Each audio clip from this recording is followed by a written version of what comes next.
बांग्लादेश की प्रधानमंत्री शेख हसीना का भारत को एक कॉल आता है कि हमारे यहाँ से एक सांसद भारत गए हुए हैं, लेकिन 3-4 दिन से उनका कोई अता पता नहीं चल रहा है, उनके फैमिली वाले परेशान हैं।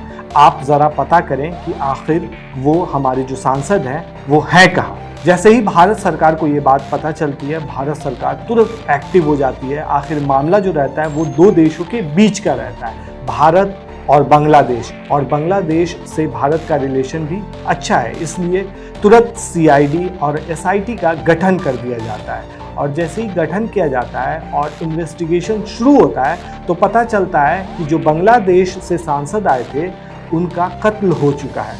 कत्ल भी ऐसा नहीं, बेदर्दी से उनका कत्ल किया जाता है और उनके जिस्म के टुकड़े टुकड़े करके उसको 2 पॉलीथीन में पैक करके बाहर कहीं फेंक दिया जाता है। जैसे ही ये बात बांग्लादेश में फैलती है तो बांग्लादेश में बवाल मच जाता है कि आखिर पूरा मामला क्या है, भारत गए हमारे देश के सांसद को इस तरह से मौत के घाट कौन उतार सकता है और आखिर पूरी साजिश क्या है। तो चलिए आज की कहानी में आपको सुनाते हैं एक बांग्लादेश से जो आए हुए सांसद थे उनकी कहानी। तो कहानी की शुरुआत होती है बांग्लादेश में एक जगह है जनेदा फोर्ट। बांग्लादेश अवामी लीग के एक सांसद होते हैं जिनका नाम होता है अजीम अंजर, जो वहां के सिटिंग MP होते हैं। अनवारुल अजीम अंजर वो 12 मई 2024 को कोलकाता के 12 नगर में डॉक्टर को दिखाने के लिए आते हैं। शाम 7 बजे के करीब लगभग आसपास वो यहाँ आते हैं। वो अपने दोस्त को कॉल करके बताते हैं कि मैं कोलकाता आ रहा हूँ। कॉल करके जैसे ही बताते हैं तो दोस्त जो है वेलकम करने के लिए तैयार हो जाता है। उनके लिए सारा मैनेजमेंट कोलकाता में कर देता है कि वो कहाँ ठहरेंगे, कहाँ रुकेंगे। अगले दिन लगभग 1 बजे उनका अपॉइंटमेंट होता है। तो सुबह में वो नाश्ता अपने दोस्त के साथ करते हैं और दोस्त को बताते हैं कि मैं शाम को तुम्हारे साथ ही फिर खाना खाऊंगा, आकर के वहाँ से डॉक्टर के यहाँ से अपॉइंटमेंट के बाद आकर के खाना खाऊंगा। तो वो भी निश्चित हो जाता है एक तरह से कि चलो ठीक है, मेरा दोस्त है, अब जा रहा है, वो जाने दो और फिर आएगा तो वो मेरे साथ खाना खाएगा। ठीक 12 बजे वो टैक्सी लेते हैं और फिर टैक्सी से चले जाते हैं। और जाने के बाद 4 दिन गुजर जाता है, मतलब 12 तारीख को वो जाते हैं, 13 तारीख होता है, 14 तारीख होता है, 15 तारीख होता है, 16 तारीख होता है और वो पूरी तरह से गायब हो जाते हैं। किसी को कोई इन्फॉर्मेशन नहीं होता है उनके बारे में। उनकी जो फैमिली रहती है बांग्लादेश में वो काफ़ी ज़्यादा परेशान हो जाती है कि आखिर कहाँ है, लेकिन कोई अता पता जब नहीं चलता है तो फिर वो उनके दोस्त को गोपाल विश्वास को कॉल करते हैं और कॉल करके पूछते हैं कि कहाँ है आखिर। तो गोपाल विश्वास उनको बताते हैं कि हाँ आए तो ज़रूर थे हमारे पास और रुके भी, और अगले दिन नाश्ता किया। नाश्ता करने के बाद उन्होंने बोला कि ठीक है मैं शाम को आता हूँ, और उसके बाद उन्होंने मैसेज उनको ड्रॉप कर दिया था। जैसे ही वो निकले थे नाश्ता करके उनके घर से तो उन्होंने मैसेज गोपाल को, अपने दोस्त को मैसेज डाल दिया कि मैं इधर से ही दिल्ली जा रहा हूँ। तो वो उनके जो गोपाल जो दोस्त थे वो निश्चित हो गए कि काम होगा, हो सकता है कोई काम हो, MP हैं, बड़े लोग हैं, कुछ भी मतलब प्लान में चेंजिंग हो सकती है, इसलिए वो निश्चित हो गए थे। अब जब गोपाल विश्वास को पता चलता है कि वो उनका कोई अता पता ही नहीं चल रहा है तो वो भी परेशान हो जाते हैं। फिर वो डॉक्टर को कंसल्ट करते हैं, डॉक्टर के पास जाते हैं कि आखिर डॉक्टर के पास जाने वाले थे, डॉक्टर के पास पहुंचे थे या नहीं। तो डॉक्टर के पास जब पहुंचते हैं तो डॉक्टर बताता है कि यहाँ तो आए ही नहीं है। उसके बाद गोपाल जी पहुंच जाते हैं पुलिस के पास, और दूसरी तरफ शेख हसीना का भी कॉल आ जाता है पुलिस को। तो CID बहुत ज़्यादा एक्टिव हो जाती है और बहुत तत्परता से काम करने लगती है और इन्वेस्टिगेशन शुरू कर देती है। उसके बाद ठीक ये मामला पूरा होता है 12 मई को। उसके बाद ठीक 20 मई को इन्वेस्टिगेशन शुरू हो जाता है, और इन्वेस्टिगेशन के बाद ठीक 20 मई को पुलिस जो है वो एक जिहाद हवलदार नाम के एक शख्स को गिरफ्तार करती है, जो होता बांग्लादेशी ही है लेकिन वो मुंबई में अप्रवासी की तरह रह रहा होता है। तो इन्वेस्टिगेशन जब शुरू किया जाता है तो वो बताता है कि वो रहता मुंबई में है लेकिन वो कोलकाता घूमने के लिए आया होता है। लेकिन पुलिस जो है इस मामले में जब बहुत ज़्यादा दबिश देती है और बहुत ज़्यादा उस पर प्रेशर डालती है कि बताओ सच्चाई क्या है, तब पुलिस शॉक हो जाती है सच्चाई जानकर। यहाँ से पुलिस को सच्चाई का पता चलता है और पूरी कहानी पता चलती है, जो इतनी शॉकिंग होती है जिसे जानकर आप भी शॉक्ड रह जाएंगे। दरअसल 30 अप्रैल 2024 को इसी जगह पे कोलकाता में ही संजीवा गार्डन एक जगह होता है, वहाँ एक शख्स होता है जिसका नाम होता है अख्तरुज़्ज़मा शाहीन। वो यहाँ एक फ्लैट लेता है, रेंट पे फ्लैट लेता है।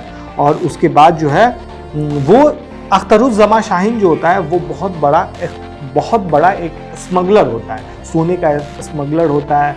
और उसके पास जो है अमेरिका की भी नागरिकता होती है, लेकिन वो मूल निवासी जो होता है वो बांग्लादेश का होता है। तो अख्तरुज़्ज़मा का ही ये पूरा प्लान होता है। इस प्लान में एक मॉडल होती है जिसका नाम होता है शिलांती रहमान, और एक और बंदा होता है जिसका नाम होता है श्याम, और तीसरा जो होता है यही जिहाद, और एक और होता है जिसका नाम होता है अमानुल्लाह। ये सब मिल करके एक प्लान करते हैं, और प्लान इसलिए करते हैं क्योंकि ये जो मेन जो रहता है अख्तरुज़्ज़मा शाहीन, जो अमेरिका का भी उसके पास जो सिटीजनशिप रहता है, वो बताता है कि ये जो सांसद है ये मेरे बचपन का दोस्त है, और लेकिन रिश्ते खराब हो गए हैं, इसलिए इसको रास्ते से हटाना है।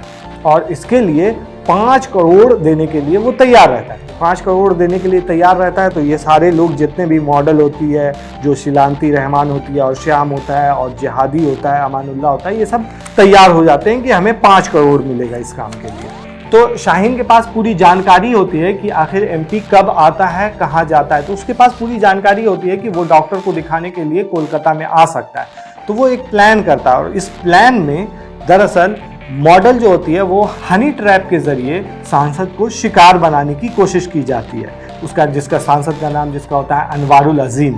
तो होता यह है कि जब वो डॉक्टर के यहाँ जाने के लिए सांसद निकलता है तो रास्ते में वो मॉडल उसको मिल जाती है। अक्सर आपने देखा होगा कि आपके इलाके के लोग, अगर आप दिल्ली में रहते हैं, आप बिहार से हैं या कहीं से भी हैं, तो आपको अगर रास्ते में बिहार का कोई बंदा आपके जानने वाला मिल जाता है तो आपके चेहरे पे अलग सी खुशी आ जाती है, और लगता है कि अरे मेरे अपने लोग मिल गए। जैसे जहाँ पे भी आप रहते हैं तो अलग सा एक कनेक्शन बन जाता है। तो ऐसा हुआ एमपी के साथ। एमपी ने जब देखा कि अरे ये तो बांग्लादेश की लड़की है और ये यहाँ कोलकाता में है, तो वो उसके पास गए उससे मिलने के लिए कि तुम यहाँ क्या कर रही हो। वो भी पूछने लगी अरे आप क्या कर रहे हो। तो इन्होंने बताया कि मैं डॉक्टर के आया हूँ, डॉक्टर को दिखाने के लिए आया हूँ। तो लड़की ने बोला क्या कि मैं तो इधर आई हुई थी, मतलब कुछ भी बोला होगा। उसका लड़की कहती है चलिए रूम पे चलिए, रूम पे चलते हैं, रूम पे चल करके बात करते हैं। तो यहीं पे ट्विस्ट है, वो लड़की इनसे जिद करती है रूम पे चलने के लिए। अब ये एमपी रहते हैं, ये सोचते हैं कि चलो चलते हैं, रूम पे चल करके देखते हैं। लेकिन जब रूम पे पहुंचते हैं तो पहुंचते के साथ ही देखते हैं, जैसे ही इन करते हैं रूम के अंदर, तो वहाँ पे पहले से ही ये 5 लोग मौजूद होते हैं। लेकिन इसमें जिसने प्लान बनाया रहता है वो मौजूद नहीं होता है। कमरे में पहले से मौजूद होते हैं अमानुल्लाह, अमान, श्याम, मुस्तफीज़, जिहादी रहमान, ये सब रहते हैं मौजूद। और ये लोग इनको पकड़ लेते हैं और पकड़ करके इनका गला दबाकर हत्या कर देते हैं। अब हत्या करने के बाद इतनी बड़ी बॉडी को तो बाहर लेकर के जा नहीं सकते हैं, तो ये लोग फिर इसके लिए भी प्लान करते हैं कि इसको आखिर कैसे रास्ते से हटाया जाए, मतलब बाहर कैसे होटल से निकाला जाए लाश को। तो इसके लिए ये लोग क्या करते हैं कि पहले उनकी एमपी जो होते हैं उनकी चमड़ी को छीलते हैं ताकि खून नहीं निकले और चेहरा पहचान में नहीं आ पाए। फिर उसके बाद बोटी बोटी करते हैं, मतलब अलग अलग कर देते हैं पूरी तरह से, और इसकी लाश को 2 पॉलीथीन में पैक करके और सूटकेस में डालते हैं, और उसके बाद ले जा करके कोलकाता के बहुत सारी जगहों पर, विभिन्न जगहों पर फेंक देते हैं। इसमें से जो जिहादी रहता है, पेशेवर कसाई होता है तो वो क्या करता है ना, उसे पता होता है कि कैसे काटना है, ये करना है, छीलना है, वो छील करके उसके बाद रख देता है। और इसके बाद जैसे ही ये चीज़ किया जाता है, इस काम को अंजाम दिया जाता है, इसके बाद जो वो मॉडल रहती है और एक अमानुल्लाह रहता है, वो दोनों बांग्लादेश चले जाते हैं। अच्छा, इसमें एक ख़ास बात ये है कि ये जो मेन जो शाहीन जो रहता है, जो अमेरिका में रहता है, उसको पूरी जानकारी होती है, और ये 12 तारीख को ही चला जाता है। ये हत्या वाले दिन वहाँ पे मौजूद नहीं होता है। जो मेन मास्टरमाइंड होता है वो वहाँ पे मौजूद नहीं होता है, वो वहाँ से निकल चुका होता है, बांग्लादेश चला जाता है। और उसके बाद हत्या के बाद जो है मॉडल और अमानुल्लाह दोनों बांग्लादेश चले जाते हैं। अब जो जानकारी जो निकल करके सामने आती है कि एक्चुअली वो अख्तरुज़्ज़मा शाहीन जो रहता है वो सोने का तस्कर रहता है, मतलब तस्करी करता रहता है, बहुत ज़्यादा स्मगलिंग करता रहता है। और इनका जो रहता है बचपन का दोस्त जो रहते हैं, वो एमपी जो रहते हैं, जिनकी हत्या हो जाती है, उनसे इसका 100 करोड़ का लेन देन का मामला रहता है। इसीलिए ये हटाना चाहता है अपने रास्ते से इन्हें, इसीलिए ये इस मॉडल का भी इस्तेमाल करता है, और ये 10 मई को ही फरार हो जाता है। उसके बाद जैसे ही बांग्लादेश में ये होता है और जैसे ही ये बात आग की तरफ फैलने लगती है कि सांसद की हत्या हो गई है इंडिया में, तो वो क्या करता है, अख्तरुज्जमा शाहीन, वो पहले वहां से निकल करके नेपाल जाता है, नेपाल से फिर दुबई जाता है और फिर दुबई से वो अमेरिका पहुंच जाता है, क्योंकि अमेरिका की उसके पास सिटीजनशिप पहले से होती है। और ये भयंकर कांड था। इस कांड में जो अभी तक पता चला है, इतना ही पता चला है। इसके बाद की अगर कोई अपडेट आती है तो हम आपको अवगत कराएंगे। तो कैसी लगी आपको ये स्टोरी, हमें कमेंट बॉक्स में ज़रूर बताएं। शुक्रिया।